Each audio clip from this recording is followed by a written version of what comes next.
One of the more powerful conversations in my life was completely silent. I'd been in Dr. Ortiz's class for an entire semester. It was fall, and classes were ending. He was a world-famous anthropologist and a MacArthur Foundation Genius Award recipient. He was also a sacred clown from Santa Clara Pueblo.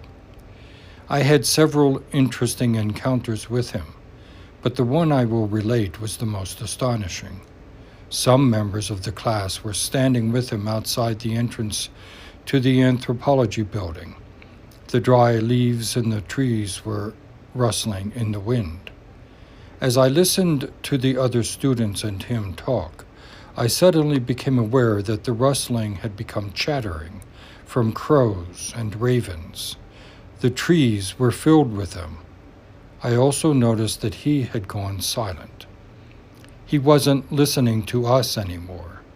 He was listening to the crows and the ravens, deeply listening like he heard what they were saying and he understood it. I don't know how long this lasted. It seemed a while. It was all very magical. Then it was over. Everything turned to normal, and he and I were back in the real world. I never asked him anything about it.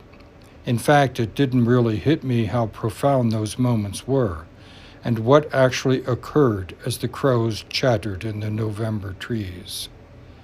It was months later that I heard through the grapevine that he'd passed away in Mexico City while on sabbatical to research a book on the Aztecs.